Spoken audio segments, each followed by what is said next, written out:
ម៉ាក់ខ្ញុំត្រឡប់មកវិញហើយម៉ាក់ខ្ញុំត្រឡប់មកវិញហើយម៉ាក់ទីបំផុតម៉ាក់ត្រឡប់មកវិញហើយឬនៅទីបំផុតម៉ាក់ត្រឡប់មកវិញហើយឬនៅអូខ្ញុំនឹកម៉ាក់ខ្លាំងណាស់ខ្ញុំនឹកម៉ាក់ខ្លាំងណាស់អូនស្រីទីបំផុតម៉ាក់ត្រឡប់មកវិញហើយអូនស្រីទីបំផុតម៉ាក់ត្រឡប់មកវិញហើយយ៉ាងម៉េចដែរទេគ្រាន់តែអ្នកនិយាយថាអ្នកមានរឿងសំខាន់មួយដើម្បីប្រកាសខ្ញុំកំពុងភ្ជាប់ពាក្យខ្ញុំកំពុងភ្ជាប់ពាក្យហើយភ្ជាប់ពាក្យអូនស្រីរបស់អ្នកនឹងខាយបានតាក់ទងគ្នាយូរមកហើយដល់ពេលដែលអ្នកត្រូវភ្ជាប់ពាក្យហើយអូនស្រីរបស់អ្នកនឹងខាយបានតាក់ទងគ្នាយូរមកហើយដល់ពេលដែលអ្នកត្រូវភ្ជាប់ពាក្យហើយអ្នកមិនអាចទ្រាំទ្របានទេអ្នកមិនអាចទ្រាំទ្របានទេតើអ្នកណាមិនចង់តាក់ទងនឹងអរិយាប័ត្រជ័យតាមអ៊ីនធឺណិតអ្នកគួរតែប្រញាប់ចាក់ចេញតើចំណុចនៃការយំមានន័យយ៉ាងណាគាត់កំពុងធ្វើបាបខ្ញុំនៅទីនេះគាត់នៅទីនេះខ្ញុំមិនដឹងទេមិត្តអាយខ្ញុំខឹងនឹងពួកគេតាំងពីខ្ញុំនៅក្មេងមកម្លេះបើកឡានទៅខ្ញុំមិនលេងសើចទេបងប្រុសអាយបងស្រីអាយខ្ញុំមិនលេងសើចទេបងប្រុសអាយបើអ្នកចាក់ចេញតើខ្ញុំមានអ្វីទេ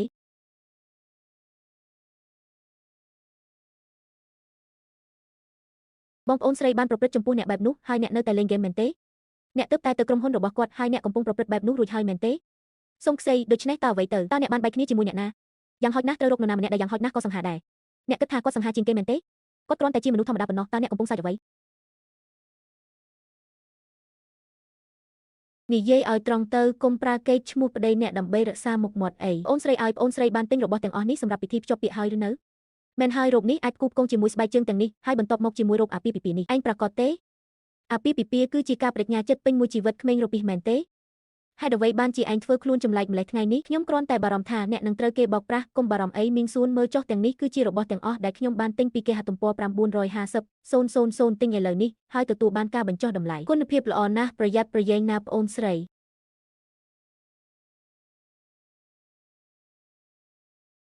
តើជីងនៅផ្ទះទេរងចាំក្នុងបន្ទប់មួយផ្លែតតើអ្នកពិតជាចូលចិត្តប្អូនស្រីរបស់ខ្ញុំមែនទេពិតណាស់យើងចិត្តរៀបការហើយដូច្នេះអ្នកនឹងប្រព្រឹត្តចំពោះនាងឲ្យបានល្អជានិច្ចទេពិតណាស់ដូច្នេះតើអ្នកនឹងអនុញ្ញាតឲ្យនាងត្រឡប់មកផ្ទះវិញញឹកញាប់នៅពេលអនាគតទេកុំបារម្ភនាងតែងតែជាប្អូនស្រីរបស់អ្នកស្ទើរតែសពថ្ងៃនេះមែនទេ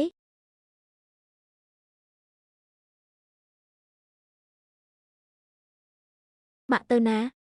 យើងនឹងទៅសន្តាគារដើម្បីបញ្ជាក់ទីកន្លែងសម្រាប់ថ្ងៃភ្ជាប់ពាក្យបងស្រីតើម៉ាក់នឹងត្រឡប់មកវិញនៅពេលណា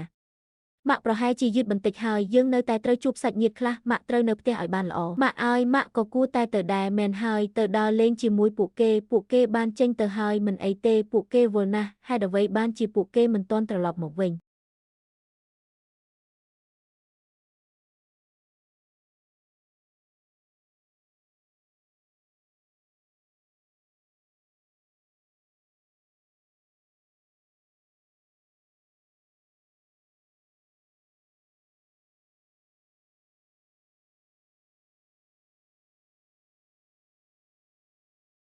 ខ្ញុំឃ្លានណាស់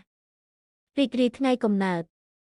ថ្ងៃនេះជាថ្ងៃកំណើតរបស់អ្នកតើយើងអាចជិះក្តីដោយរបៀបណាតើអ្នកអាចប្រញាប់ប្រញាល់ត្រឡប់មកវិញតាមយន្តហោះដោយមិនអស់កម្លាំងដោយរបៀបណាវាទាំងអស់សម្រាប់ខួបកំណើតគម្រប់20ឆ្នាំរបស់កូនតូចកាបូបនេះនាងចង់បានវាកាលពីលើកមុនខ្ញុំប្រកាសថានាងនឹងចូលចិត្តកាបូបអំណោយតូចនេះ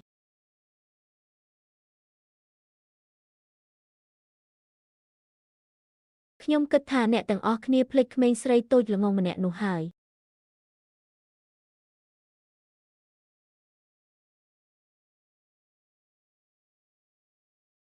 រីករាយថ្ងៃកំណើតអរគុណបងថ្លៃតើអ្នកបានធ្វើអ្វីដល់មនុស្សនោះមែនហើយនេះជាអំណោយថ្ងៃកំណើតសម្រាប់អ្នក50,000យ៉នទិញអ្វីដែលអ្នកចង់បាន50,000យ៉នបងថ្លៃជាអ្នកមាននេះជាអំណោយថ្ងៃកំណើតពីខ្ញុំនិងបងថ្លៃរបស់អ្នក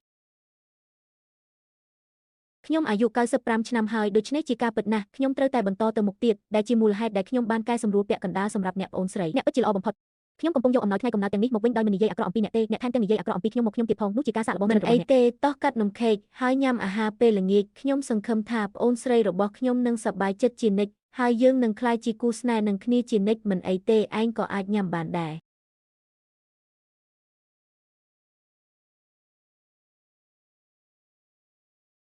ស្រមៃមើលវាជាប្រយោគមួយស្ដីពីឈៀហុងឈឺសៀវភៅក្រហមតូចមុនពេលធ្វើការសម្រេចចិត្ត